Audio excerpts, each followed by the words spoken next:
Magandang araw sa iyo. Ngayon, may susuriin tayong isang material. Ang pamagat pa lang, hayaang mong magtrabaho ang pera para sa iyo. Parang wow, ang laki agad ng pangako, no? Oo, malaki talaga. Kasi karamihan sa atin, baliktad eh. Baliktad, di ba? Tayo yung laging nagtatrabaho para sa pera. Pero ang sabi dito, may paraan daw para magbago yun mula sa pagiging parang empleyado ka ng sarili mong finances. Na nagpapalit ka lang ng oras mo para sa sahod. Oo, patungo sa pagiging, kumbaga, CEO ka na ng financial life mo. So ang mission natin ngayon, himayin natin to para sa'yo. Alamin natin kung paano ba talaga maging boss ng pera. At sa tingin ko, yan yung pinakamahalagang punto. Kasi itong material na to, hindi lang siya listahan ng, alam mo yun, investment options. Hindi siya technical manual. Hindi. Ang puso nito ay yung pagbabago sa mindset, sa pananaw. Hindi lang siya tungkol sa pagkakaroon ng mas maraming pera, kundi sa pagbabago ng relasyon mo sa pera. Kasi hanggat ang tingin mo sa pera ay isang bagay na kailangan mong habulin, alipin ka. Pero pag nakita mo sa bilang tool, isang empleyado, doon na magsisimula lahat. I like that. Yung pera bilang empleyado. So, sige, himayin natin yan. Pag sinabi ng source na pagtrabahuhin ang pera, ano ba talaga itsura niyan? Di ba parang pangarap lang yan na kumikita ka habang natutulog? Exactly. Pero hindi siya magic. May sistema. Inilalatag ng source yung dalawang mundo ng kita, di ba? Yung aktibong kita at pasibong kita. Okay. Yung aktibong kita, yan yung comfort zone nating lahat. Ito yung sahod, komisyon, professional fees. Yung kapalit ng oras at pawis mo. Oo, kapalit ng oras at pawis. Kung hindi ka pumasok, walang kita. Ganon kasimple. So, sa modelong yan, ikaw yung nag-iisang asset. Kung tumigil ka, Hihinturin ng lahat. hihinto lahat. At yan yung reality para sa marami, di ba? Pero yung idea na kumikita ka habang natutulog, ang ganda pakinggan. Pero paano ka makakarating doon? Halimbawa, para makabili ka ng apartment na papapaupahan mo, kailangan mo muna ng malaking active income. Magandang tanong yan. Kasi dyan maraming natitinag eh. Ang argumento ng source, hindi ito parang switch na bigla mong i-on. Hindi biglaan. Hindi, unti-unti yan. Dito napapasok yung pasibong kita. Kasi hindi mo naman kailangan magsimula sa pagbili ng kondo, di ba? Ah, okay. Ang binibigyang dain ng material ay yung prinsipyo. Bawat piso na naitatabi mo at ini-invest, kahit gaano kaliit, parang isang empleyado na yon na hiniri mo. Kahit maliit lang. Oh, yung interest sa time deposit, dividend sa stocks, o kita sa maliit na online business, lahat yan mga unang empleyado mo na. Ang goal is hindi palitan agad yung active income mo. Ang goal is mag-build ng pangalawang team. Isang team na hindi napapagod. At hindi kailangan ng day off. Gets ko. So, hindi siya all or nothing. Parang mag-build ka muna ng maliit na team, tapos habang lumalaki yung kita ng team na yon, pwede mo silang i-reinvest para, kumbaga, mag-hire pa ng iba? Tumpak?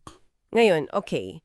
Maliban sa, wow, ang ganda pakinggan, bakit ito critical? Bakit kailangan itong pag-isipan ng listener natin ngayon? Dahil sa isang salita, inflation. Ayan na. Laging bumabalik dyan, no? Pero maganda yung analogy ng source dito eh. Ang pera raw na nakatago ng sa alkansya o sa bangko na walang interes, Oo. para siyang yelo, dahan-dahan natutunaw. Ah, wow. Hindi mo napapansin pero araw-araw nababawasan yung purchasing power niya. Ang 1,000 mo ngayon, sa susunod na taon, hindi na ganun karami ang mabili. Ang pagpapatrabaho sa pera mo, through investments, yun lang ang paraan para mas mabilis pa yung paglago niya kesa sa pagkatunaw. That's a powerful way to put it. At hindi lang yan, di ba? Kasi kung babalikan natin yung pagiging CEO, hindi lang ito tungkol sa pagprotekta sa pera. Hindi lang. Tungkol ito sa pagbawi ng kontrol. Sabi nga sa material, ang tunay na sukatan ng yaman, hindi yung numero sa bank account. Ano daw? Mga unit ng kalayaan. Hindi yung kaya mong bumili ng bagong kotse, kundi yung kaya mong sabihin na, ay, hindi ko tatanggapin yung project na yan. O magbabakasyon ako ng 1 buwan nang hindi ka na nga alala sa pera. Eksakto. Ang tawag pa nga dyan ng source ay pagbili ng iyong oras pabalik. Ah, I like that. Bawat passive income stream mo, Parang binibigyan mo ang sarili mo ng oras na hindi mo na kailangang ipagpalit sa pera. At nagbibigay din to ng seguridad. Lalo na gayon, no? Lalo na, lahat tayo dumaan sa pandemic, nakita natin gaano kabilis pwedeng mawala ang isang trabaho. Kung yung active income mo lang ang nag-iisang poste, isang malakas na hangin lang, pwedeng gumuho lahat. Okay, so kung ganito pala kaganda ang mga benepisyo, proteksyon, kalayaan, seguridad, bakit parang iilan lang ang nakakagawa nito? Dito na siguro papasok yung mga pagkakamali. Ito na yung interesting part. Kasi yung mga pagkakamali, hindi lang siya technical. Malalim yung ugat sa kultura at sa psychology natin. Okay. Ano yung una? Una, yung tinatawag na paycheck-to-paycheck mentality. Marami sa atin nakakondisyonan na ang buhay pinansyal ay umiikot lang sa 15 at 30. Sweldo, bayad, gastos, sweldo. Ulit. Oo, ang focus ay sa pagbabayad ng bills at paggastos. Kung may matira, yun ang iipunin, na actually madalas wala. At kapag may emergency, dun napapasok yung utang. Nagiging cycle na siya. At may isa pang punto dyan na tumatak sa akin, yung takot sa investments. Bakit parang ang tingin ng marami dyan ay sugal? Dahil sa kakulangan sa kaalaman. Simple lang. Yung hindi natin naiintindihan, kinakatakutan natin. True. Dahil hindi to tinuturo sa eskwelahan, ang default setting natin is, mas mabuti pang huwag na lang subukan kaysa magkamali. At konektado dyan ang isa sa pinakamalaking pagkakamali, yung maling pagkakaintindi sa assets at liabilities. Yes. Ito yung parang personal attack sa marami yan. Kasi, di ba, tinuruan tayo na yung bagong kotse o latest na cellphone ay simbolo ng tagumpay. Oo, status symbol. Pero ayon sa source, kung hindi yan nagpapasok ng pera sa bulsa mo, isa lang siyang magandang liability. Siya pa yung kumakain sa pera na pwede mo sanang i-hire. Tumpak, ang liability naglalabas ng pera. Monthly amortization, maintenance, ang asset nagpapasok ng pera. Ang malaking mali, nag-iipon tayo para bumili ng liabilities imbes na assets. At lahat yan nababalot sa isang malaking maling akala. Na ano? Na ang investment ay para lang sa mayayaman. Na kailangan mo ng milyon para magsimula. So parang ang daming mental blocks, daming hadlang sa isip. Kung yan yung mga bitag, ano naman daw yung tamang daan? Saan ba talaga dapat magsimula? Maganda yan.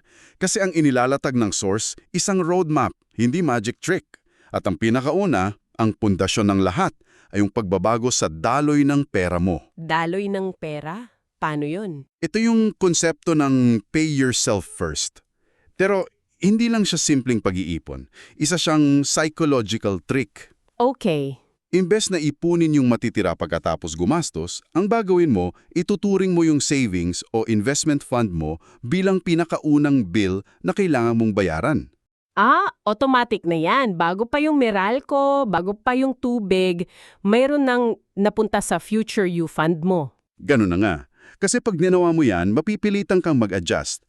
Pagkasyahin yung natitira para sa ibang gastos, binabaliktad mo yung proseso. Makes sense. Siyempre, para magawa yan, kailangan mo ng pangalawang hakbang, smart budgeting. Pero ang diin dito, ang budget ay hindi kulungan. Plano yan para sa kalayaan. So kapag may sistema ka na sa pag-iipon at pag-budget, doon napapasok yung mismong pag-i-invest. Dito maraming natatakot, pero ano raw yung payo para malampasan yung takot? Kaalaman, knowledge, yun ang panlaban sa takot. Maraing sinasabi ng source, huwag na huwag kang mag-invest sa isang bagay na hindi mo naiintindihan. Aralin muna. Aralin mo muna. Simulan mo sa simple, mababa ang risk tulad ng time deposits o mutual funds. Habang natututo ka, pwede ka nang mag-explore. Ang mahalaga, magsimula. Kahit maliit. At dito, papasok yung ika-4 na hakbang na madalas makalimutan. Ano yon? Reinvesting your earnings. Yung compounding, di ba? Na pag yung empleyado mong pera sumweldo, imbes na gastusin mo, i-hire mo ulit siya. Para maging parte ulit ng workforce. Eventually, pati yung mga sweldo, sumusweldo na rin. Wow! What's fascinating is, yan yung secret sauce actually. Yan ang dahilan kung bakit ang maliit na halaga, kapag binigyan ng sapat na panahon, pwedeng lumaki ng exponential. At para maging sustainable lahat, kailangan ng ikalimang hakbang. Ano yung ikalima? Continuous financial education. Hindi ito one-time event. Ang mundo ng pera laging nagbabago. Dapat tuloy-tuloy din ang pag-aaral. Ang linaw ng roadmap. Pero alam mo, habang pinapakinggan kita, ang nare-realize ko, kahit ganong kaganda yung mga tools, kung mali yung mindset mo, parang wala ring mangyayari. Yan na. Parang binigay mo ng F1 race car ang isang taong hindi marunong mag-drive. At yan na siguro ang pinakamahalagang aral dito. Ang pera raw ay 80% behavior at 20% technical knowledge. Mas malaki yung behavior. Oo, pwede mong malaman lahat ng teorya, pero kung hindi mo makokontrol yung emosyon mo, talo ka. Ang unang katangian ng tamang mindset ay long-term thinking. Hindi ito get rich quick. Hindi ito pechay. Hindi. Para siyang pagtatanim ng puno ng mangga. Aabuti ng taon bago mamunga, pero pag namunga, tuloy-tuloy na. At kailangan niya ng pasensya at consistency, di ba? Naalala ko sinabi sa source na mas mahalaga pa yung tuloy-tuloy na pag-i-invest ng, sabihin na nating, 1,000 kada buwan sa 10 taon. Oo. Kesa sa isang beses na hulog ng 50,000 tapos wala na. Yung habit ang mas matimbang. Dahil yung habit ang nagtatayo ng momentum. At ang pinakamahirap na parte niyan ay yung pagiging hindi emosyonal. Sabi ng source, dalawang kalaban mo. Takot at kasakiman. Takot at kasakiman. Takot pag bumabagsak ang market, kaya nagbebenta ka sa maling panahon. Kasakiman pag umaakyat, kaya bumibili ka sa sobrang taas na presyo. Ang susi ay magkaroon ng plano at manatili sa plano. Anuman ang ingay sa paligid. So, sa huli, kung ang goal ay maging CEO ng financial life natin, ang tunay na sukatan pala ng tagumpay ay hindi kung gaano kalaki ang sahod. Hindi talaga. Kasi pwedeng ang milyon ang kinikita mo, pero kung mas malaki pang gastos mo, bagsak ka pa ring CEO. Tumpak. Ang tunay na sukatan ayon sa material ay nasa 3 bagay. Una, gaano karami sa kita mo ang nagiging empleyado mo? Yung napupunta sa assets. Okay? Pangalawa, gaano karaming oras ang pag-aari mo?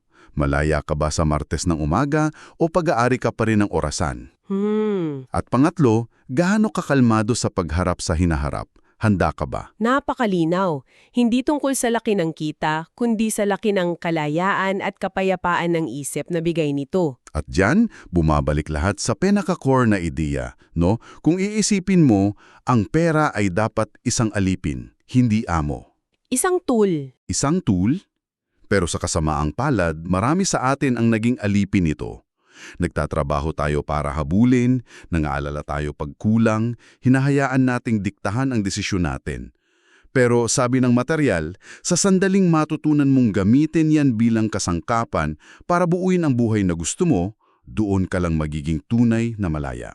Isang napakagandang paglalahat. At para sa iyo na nakasama namin, ang buong paglalakbay na ito mula sa pagiging empleyado patungo sa pagiging CEO ng pera mo ay nagsisimula sa isang desisyon. Sabi nga sa material, may 3 yugto. Kaalaman, disiplina, at aksyon. Ngayong may pauna ka ng kaalaman, ang tanang na iniiwan namin sa iyo ay paano? Ano ang magiging pinakaunan kahit pinakamaliit na aksyon na gagawin mo pagkatapos nito?